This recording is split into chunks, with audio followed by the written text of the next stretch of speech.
Hi there, you're listening to the Paralegals on Fire podcast show, where you'll be getting tips and actionable strategies that you can use right now to fast track your paralegal career. I'm your host, Ann Pearson, former paralegal and paralegal manager who left big law in the concrete jungle to start my own company, the Paralegal Boot Camp, where we give online courses that help paralegals make more money, increase their job security, and cut out the learning curve. All right, let's jump right into today's episode. Welcome. Hello. My goodness, we're coming up on the end of the year, and this is episode 99. I want to say that I am so grateful to all of you who listen to this show and who reach out to me telling me how helpful some of these topics have been for you. Wow. Next episode is episode 100. I remember when I first started the show, I heard some of the other shows that I listened to. They would say, welcome to episode 199 or 101. And I remember back when I first started thinking, I don't have 100 things to talk about. And here we are, episode 99. For this episode, I was thinking we're coming up on the end of the year, and we all know what that means. It's always time to set those goals for 2024. Nope, don't do it. Not yet. Instead, I want to talk about doing something a little different this year. What if, instead of making a big list of all the things that we want to accomplish in 2024, what if you just took a moment to celebrate what you've accomplished in 2023? One of my favorite books that I read this past year was The Gap and the Gain by Dan Sullivan and Dr. Benjamin Hardy. That book might not come up on your radar because most of the time they're writing for business owners and, geared more towards entrepreneurs and things. So again, that's The Gap and the Gain. Here's the basic premise of the book and why I'm bringing up this topic as we're coming close to the end of the year. In the book, the authors show that when we live in the gap, we won't be happy until we achieve X. If we live in the gain, we appreciate how far we've come. We're measuring backwards. I have the perfect example for you. My granddaughters were here for a visit this year. Lily is the oldest, and she's 7. She loves the pool. Well, the day before she was leaving, she decided she wanted to try to learn how to do a handstand underwater. So we show her how to do it. She tries and tries. She finally starts getting pretty good. For 1 or 2, and then she'd mess up for 1 or 2. By the next morning, she's doing them so good. But she says something like, but my legs aren't perfect straight, and I need to stay under longer, things like that. Instead, I said, but look at how far you've come in just one day. You went from not even having your feet out of the water yesterday to looking really good at your handstand today. So when you're in the gap, you're focused on what you haven't accomplished, what you don't know. When you're in the gain, in your mind, you're looking back and measuring your current success against where you were. Here's the thing, though. You have to train your brain to see the gain. It's a tongue twister. Train your brain to see the gain. We all, me included, have a habit of spending too much time in the gap. I'll give you a specific example from my own world. This podcast, perfect example. It gets around 8,000 to 10,000 downloads per month. I'm in a mastermind, a group online, and they all have podcasts. They're all business owners. Some of them have over 400 episodes. I see their numbers. They're celebrating hitting the 1 million download mark. They get like 100,000 downloads a month or more. If I'm living in the gap, then I'm measuring myself against them. And I'm feeling pretty disappointed that I only get 10,000 and they get 100,000 downloads. Instead, if I measure it in the gain, then I look backwards and say, all right, well, what has the podcast accomplished in the last year? The downloads have increased by more than 5,000 per month. I was able to put together more than 30 episodes this year. And even better, I could go back through all of your emails thanking me for a topic that really struck home with you. And if I were to do what they talk about in the book, which is to choose a different time frame to measure it against, so don't just measure this past year, I could measure, where was I 5 years ago? 5 years ago, I didn't even have a podcast. What have I done in the last 5 years? I developed the idea, came up with the show name, I learned the technical side, I've hired great people to help me with it. I went from 0 listeners to where I'm at now. By the way, thank you for that.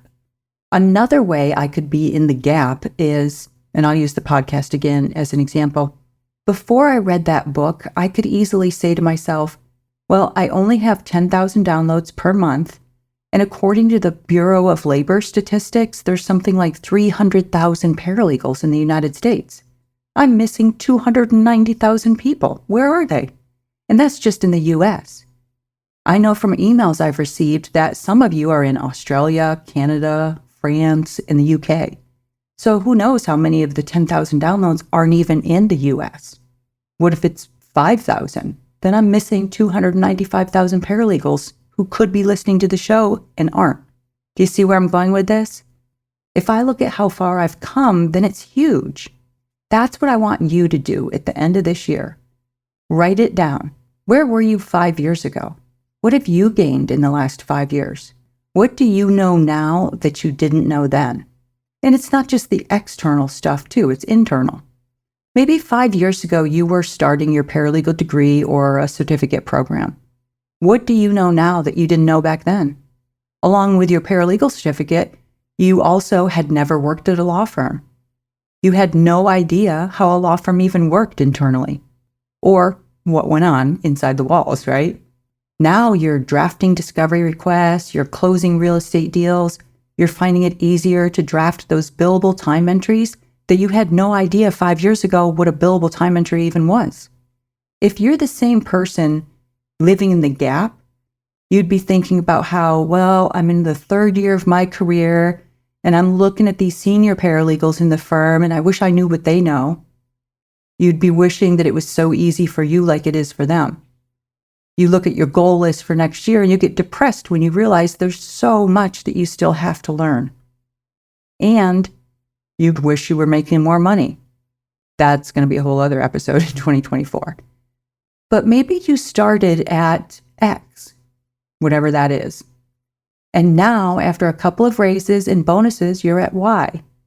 If you're in the gain, you're looking at where you were 5 years ago, maybe making $15 an hour at a job that didn't excite you. Now you're in a new job and you're making a lot more money. If you're in the gap, you're thinking about how everyone else is making more money than you and wondering how to get there. Almost like you're standing at a gap in a canyon, the Grand Canyon. You're on one side and you look across the canyon and you see this huge gap. You think, man, that's way too big for me to ever get across. That's what you don't want to measure yourself against. In the Gap and the Gain book, they give a good tip that I want to share with you. Every night, take out your journal, not your iPhone, because you don't want that in your eyes. So either on paper or if you're like me, the Remarkable pad, take it out and write down 3 wins for the day.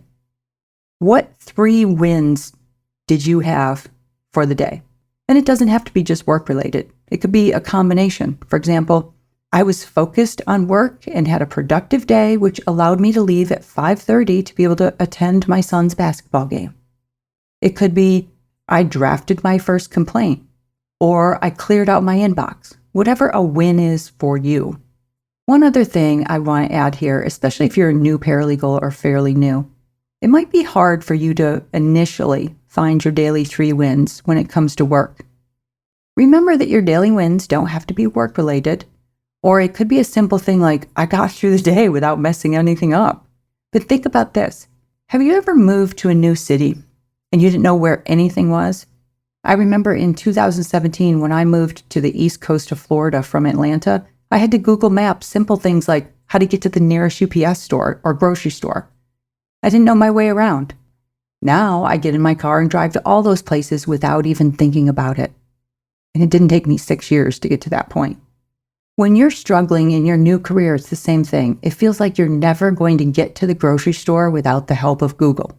But you will. Now, you can do things to speed up that process. Sure.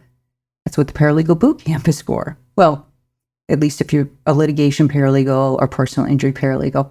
But if you're in another practice area like real estate or corporate, find your practice area's version of the Paralegal Bootcamp so that you can reduce the learning curve. Until then, write down your 3 wins every single day and stay out of the gap. Stop looking at all the things that you don't know yet and get in the game.